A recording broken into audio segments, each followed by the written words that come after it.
Olá, sejam todos muito bem-vindos à aula 3 do curso de Inteligência Emocional para Vendedores da Espinha Educação. Meu nome é Thiago Fagundes e eu sou facilitador do curso, você também cofundador da Espinha Educação. Caso vocês ainda não tenham visto as outras aulas do curso, nada impede vocês de aproveitarem essa aula, mas eu recomendo que depois vocês deem uma olhada nas outras aulas 1 e 2, que já estão disponíveis aqui no canal da Espinha. Então, abram um vídeo no YouTube, deem uma olhada na playlist relacionada e assistam às outras aulas que também são sobre temas super relevantes. Fechado? Então, vamos para o conteúdo de hoje.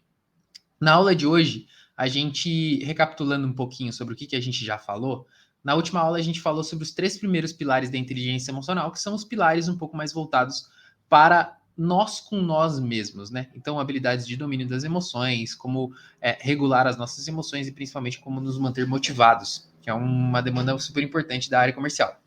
Agora, a gente vai falar um pouco sobre as habilidades de nós para com os outros, as mais voltadas às relações e habilidades interpessoais, como vocês já devem ter visto na thread aqui do vídeo, na thumb do vídeo, né? Então, vamos para o conteúdo. Primeiro de todos, o quarto pilar e primeiro dentre essas habilidades interpessoais é a empatia. Fala-se muito sobre empatia, hoje em dia empatia virou buzzword, virou palavra da moda, tá até um pouco desgastada, mas a verdade é que poucas pessoas conhecem realmente o conceito de empatia, o que de fato é empatia e o que não é. Quando se fala em empatia, geralmente se fala, empatia é se colocar no lugar dos outros, empatia é esse tipo de coisa, mas não necessariamente. Quando a gente se coloca no lugar do outro, tem um problema sistêmico, que é o seguinte: quando a gente se põe na mesma situação que a pessoa está, a gente se coloca como sendo nós mesmos, enxergando nós mesmos se estivéssemos passando por aquela situação. Então, só que nós sentimos as coisas de forma diferente, nós pensamos a respeito do mundo de formas diferentes, temos repertórios e histórias completamente diferentes. E isso impacta em como a gente enxerga o mundo ao nosso redor. Então, você lidar com a empatia não é necessariamente você se colocar no lugar do outro, mas sim sentir o que o outro sente, tentar fazer um esforço para se, como o pessoal fala, calçar o sapato, sentir exatamente o que aquela pessoa está sentindo naquele momento. Por quê? Às vezes, para você, bater o dedinho na quina pode ser uma coisa tranquila. Pô, beleza, meu dedinho já calejou já. Mas para outra pessoa pode ser algo que doa profundamente nela. Ou enfim, para qualquer situação da vida. Por exemplo, às vezes um colega da sua equipe se sente muito abalado quando é rejeitado, quando recebe um não de um cliente. Só que para você aquilo já se tornou comum. Por quê? Porque você tem mais experiência, às vezes porque você tem memórias afetivas diferentes, às vezes até a relação com os seus pais foi uma coisa que te preparou melhor para esse tipo de momento. Então, não dá para considerar que todo mundo sente as coisas, todo mundo pensa as coisas da mesma forma. Então é super importante saber fazer esse esforço de sentir o que o outro sente. E para ajudar a gente nessa dinâmica, eu trouxe um exemplo, né? Eu, quando comecei a trabalhar com vendas, eu nunca tinha vendido absolutamente nada, né? E eu fui logo vender de porta em porta. Eu acho que é a venda mais desafiadora que existe. Acho que eu vendia para empresas, acho que pior que isso, só batendo de porta de casa em casa. É mais difícil ainda, mais desafiador, porque você interrompe ainda mais a vida das pessoas. Mas eu basicamente entrava no estabelecimento para ofertar um produto que ela muitas vezes nunca tinha nem pensado, cogitado a possibilidade de comprar. E muito menos daquela forma com alguém entrando no estabelecimento dela. Então, acontecia muito da gente ser maltratado, ser praticamente escorraçado de algumas lojas, de alguns estabelecimentos comerciais. Era inevitável, acontecia, tá? E o normal é você se sentir mal, você se sentir rejeitado, você fala, putz, cara, não sei se vendas é para mim. Você começa a se questionar uma série de coisas, né? Mas, se você tenta se colocar no lugar, e às vezes você até pensa a respeito da outra pessoa, né? Pô, fulano é um mau caráter, fulano trata mal as pessoas, fulano não tem empatia, fulano é mal-humorado, eu nunca mais vou voltar aqui. Tem muita gente que perde muita oportunidade por causa disso. Mas, se você tenta se colocar na posição do outro, isso pode tornar as coisas um pouco mais fáceis. De que jeito? Por exemplo, às vezes, você está entrando no estabelecimento no final de um dia muito difícil, em que aquela pessoa teve uma série de problemas para resolver. Às vezes aquela pessoa está passando por dificuldades financeiras, está preocupada com o negócio dele, nenhum cliente entrou na loja, às vezes está chovendo, o movimento está baixo, ela não sabe se vai continuar aberto no mês seguinte. Enfim, qualquer tipo de coisa pode estar passando na vida daquela pessoa que faz com que às vezes ela simplesmente desconte em você. Às vezes pode ser que ela tenha sido maltratada por um concorrente seu e acha que você tá ali para fazer exatamente a mesma coisa, porque a outra pessoa veio, falou mundos e fundos e foi embora e não cumpriu absolutamente nada. Então não dá para condenar logo de primeira. A mesma coisa acontece com nossos colegas de equipe ou mesmo nossos líderes. Às vezes o nosso líder, ele faz alguma coisa, ele age de uma maneira, e muitas vezes as pessoas me procuravam para conversar a respeito dos próprios líderes, falando, pô, meu líder fez isso, meu líder faz aquilo, meu líder é ruim e tudo mais. E eu geralmente tentava fazer essa pessoa se colocar no lugar do líder, falando assim, pô, mas e você? Como é que você acha que você reagiria sobre essa determinada circunstância, tá? Então, isso geralmente facilita muitas coisas. Eu falo, pô, cara, pô, seu líder é um cara super jovem, ele não tem necessariamente a maturidade e tudo. Como é que você espera que ele saiba todas as respostas? Ele é humano e tudo. Então, isso costuma facilitar muito as coisas, inclusive o convívio entre equipes no geral, tá? Agora, o quinto e último pilar, ele fala de habilidade social. É uma habilidade um pouco mais genérica, uma coisa um pouco mais geral, mas basicamente a habilidade social é que a gente costuma conhecer as pessoas como extrovertidas, sociáveis e tudo mais. É uma habilidade de saber ler indivíduos e grupos, saber influenciar positivamente ou às vezes até negativamente alguns grupos, saber ressoar, que é transmitir a sua própria energia para esses grupos, saber adquirir o consenso dentro de um grupo e tudo mais. Então, é uma habilidade super interessante e é geralmente uma das primeiras habilidades que a gente identifica quando a gente fala, pô, fulano é um vendedor nato. Eu não acredito muito nessa expressão, mas é geralmente essa habilidade que as pessoas encontram e para dizer que alguém é um vendedor nato, tá? E quando a gente vai falar de sociabilidade, grupo, de trabalhar em equipe e tudo mais, inevitável que a gente passe por algumas situações um pouco mais complicadas, né? Vou até colocar uma situação hipotética aqui para que vocês imaginem. Acho que muitos de vocês já passaram por esse tipo de situação. Não é ideal, não é legal, mas enfim, acontece. Que imagina uma situação em que você vende em uma determinada região geográfica, uma loja e tudo mais, se um colega seu se atravessa em uma venda ou pega os méritos em cima de uma venda sua ou vende para um cliente da sua região que não, ele não deveria estar vendendo e tudo. E, cara, esse tipo de situação é extremamente desagradável, complicada, e é nesse momento que acontecem as conversas difíceis, tá? O que são, no final das contas, as conversas difíceis? Conversas difíceis são aquelas conversas que geralmente a gente tem a tendência de adiar, de fugir, de tentar escapar, porque são temas sensíveis e que geralmente descambam para um conflito poucas vezes construtivo, tá? Então, esse tipo de coisa é uma das coisas mais difíceis para quem trabalha com pessoas, tá? São as conversas difíceis e por isso eu quis trazer esse tema nesse curso de inteligência emocional, tá? Primeiro, vou trazer algumas dicas de como lidar com esse tipo de situação, como é que eu me preparo, como é que eu toco esse tipo de conversa, tá? Primeiro de tudo, evitar julgar, não assumir absolutamente nada, tá? Eu vou passar um pouco mais rápido aqui porque a gente vai aprofundar no próximo slide. Mas não tenta, quando você for para uma conversa dessa, não chega com nada assumido. Pô, fulano foi displicente, fulano foi preguiçoso e tudo mais, porque você vai chegar assumindo que algumas coisas aconteceram e às vezes você pode acabar quebrando a cara, tá? Do tipo, pô, você brigar com alguém, pô, você chegou atrasado, você foi displicente, não tem como você colocar aí, ó, 15 minutos a mais cedo o teu despertador e a pessoa fala, pô, então, é que eu tive um problema na minha família, um familiar meu ficou doente e tudo mais, e você, putz, você se sente a pior pessoa do mundo.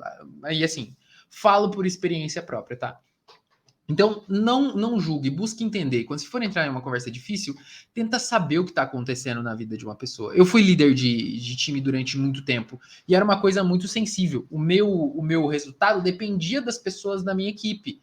Então, eu ficava emocionalmente abalado quando o resultado não ia bem. Só que não podia chegar para alguém falando, pô, cara, você não está querendo trabalhar ou descer os cachorros em alguém. Por quê? E, cara, às vezes era um fator da vida pessoal daquela pessoa que estava abalando o resultado dela. Ninguém consegue trabalhar infeliz, né? Às vezes era uma questão de família, às vezes a pessoa estava se separando do marido, da esposa, às vezes a pessoa estava com dificuldade com o filho doente e tudo. Não tem como você assumir que alguma coisa está acontecendo e que a pessoa está sendo mau caráter, displicente sob circunstância nenhuma. Você precisa querer entender genuinamente o que está acontecendo, tá? Segundo, fale sobre fatos. Evite falar sobre, como eu disse, coisas que você assumiu ou coisas que você acha que aconteceu.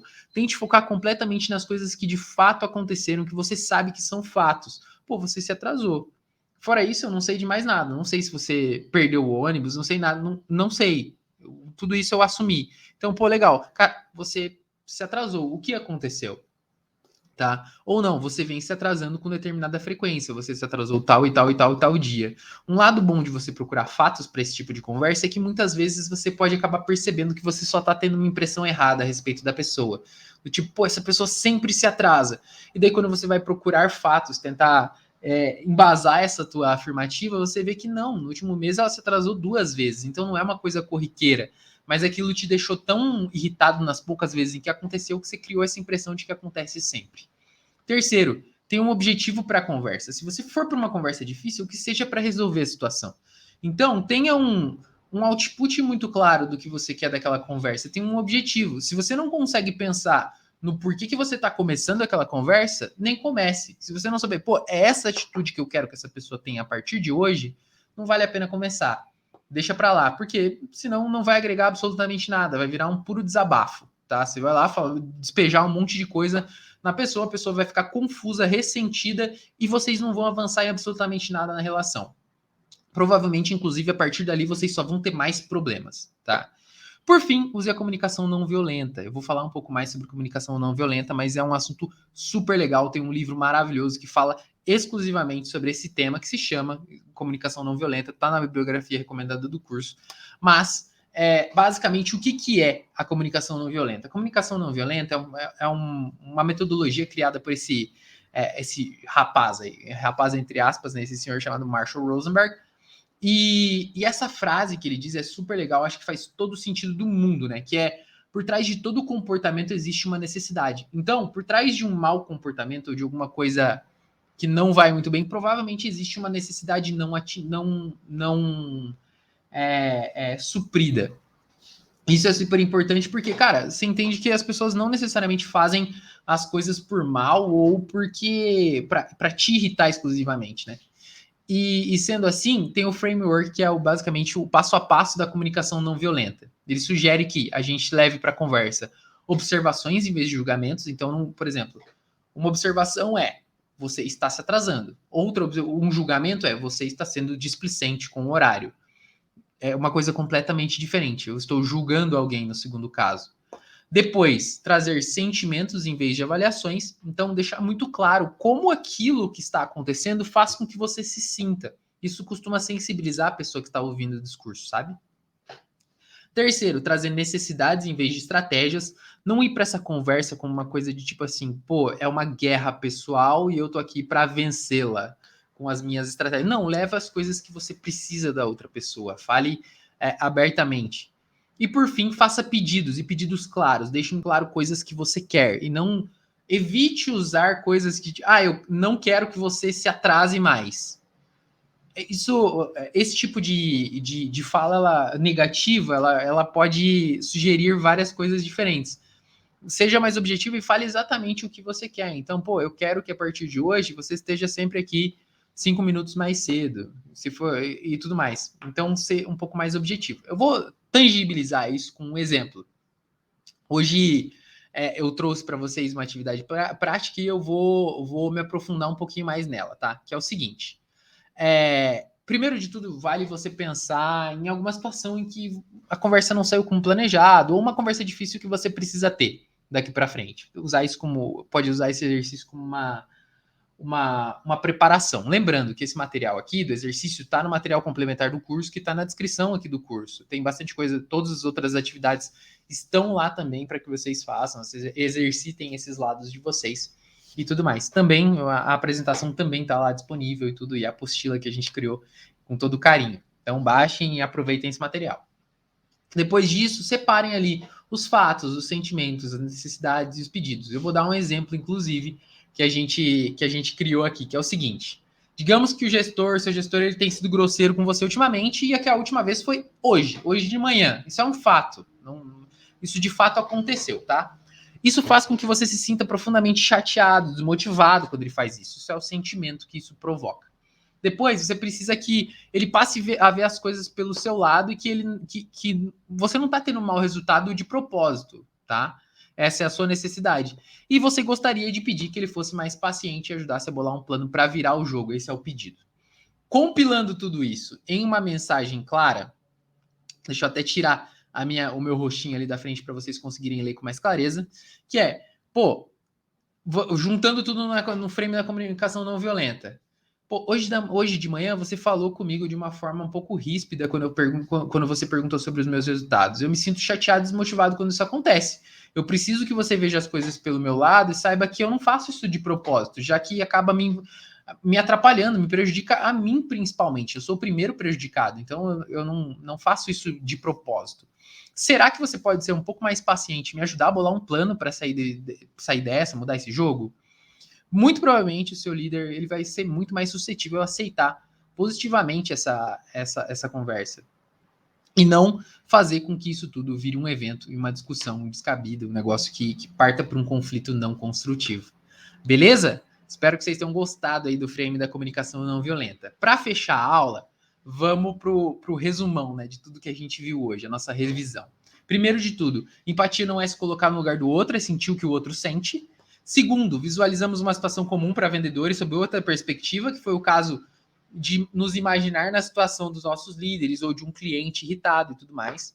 Terceiro, a gente aprendeu a definição de habilidade social, falamos sobre conversas difíceis, falamos um pouco do framework de comunicação não violenta, falamos sobre observação, sentimentos, necessidades e pedidos, tá?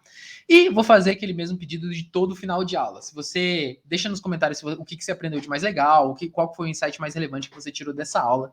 E se vocês tiverem dúvidas, por favor, deixem aí nos comentários também. O que eu ia pedir para vocês é, se vocês estão assistindo as aulas, estão gostando do conteúdo e querem aprender cada vez mais, não esqueçam de deixar o like, seguir o canal e tudo mais, e principalmente ajudar esse conteúdo a chegar a mais gente. A gente criou ele com todo o carinho do mundo para ajudar todo mundo que é vendedor e quer se desenvolver. Então, divulgue para os colegas de equipe de vocês, ou mostrem esse material em reuniões de vocês, ou mesmo postem no Stories, marquem a gente vai adorar repostar e tudo, todo esse tipo de interação. Fechado? Então, muito obrigado pela atenção e até a próxima aula. Grande abraço.